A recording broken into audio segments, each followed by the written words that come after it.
जे गोटे सिगरेट पीबैत हैब हुनका लेल बहुत ही सुंदर एकटा गीत अशोक मिश्र भाईजी एहि गीतके रचना केलखिन हन और बहुत सुंदर भावसँ सिगरेट छोड़बाक लेल एहिमे शब्द देने छथिन। तऽ हमर अनुरोध अछि जे ई गीत जरूर सुनियौ और एहि भावके समझैके कनि सब गोटे प्रयास करबै।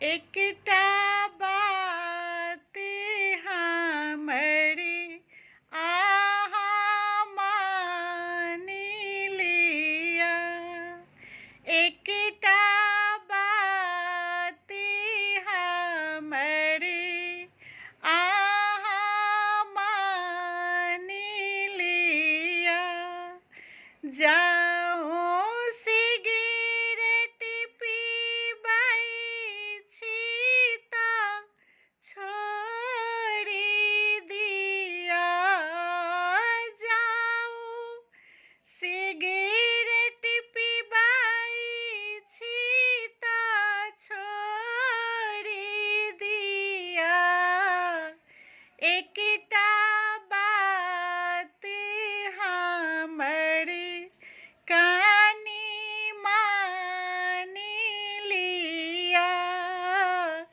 एकटा बात हमरी कनि मानि लिअ, सिगरेट पीलासँ खतरा बहुत छै, स्वास्थ्य आ पैसा बर्बाद होइ छै, सिगरेट पीलासँ खतरा बहुत छै, स्वास्थ्य आ पैसा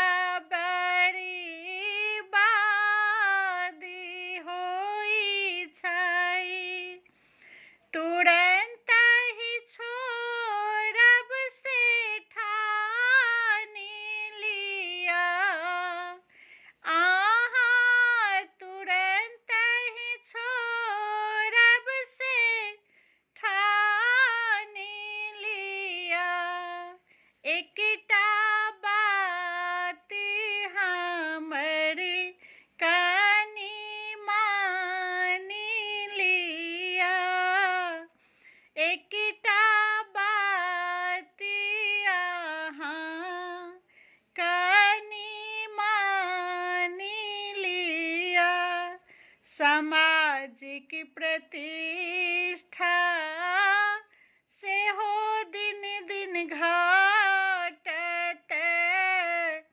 जुनि बुझू टॉनिक एकरा ई तऽ छै जहर, जुनि बुझू टॉनिक एकरा ई तऽ छै जहर, छोड़ी एकरा अपना के संभारी लिअ, छोड़ी एकरा अपना के संभारी लिअ, एकटा बात हमरी अहाँ मानि लिअ, एकटा बात हमरी अहाँ मानि लिअ,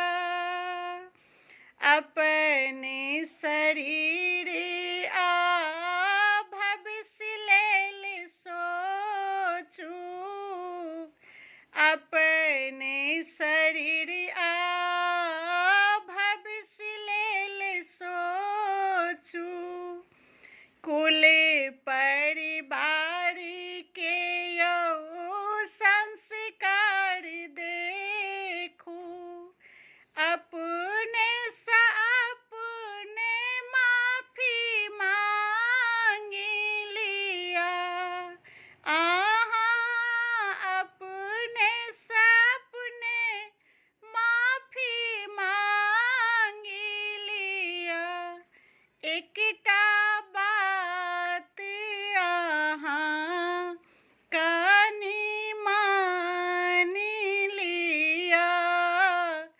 एकटा बात अहाँ कनि मानि लिअ, तनि बहुमूल्य थिक ध्यान से राखू। जीवन पड़ल अछि आगा के सोचू। जीवन पड़ल अछि आगा के सोचू। धुआं में उड़ाऊ ने संज्ञान लिया। आहाँ धुआं में उड़ाऊ ने संज्ञान लिया। एकटा बात हमरी आहाँ मानि लिया। संगति अपने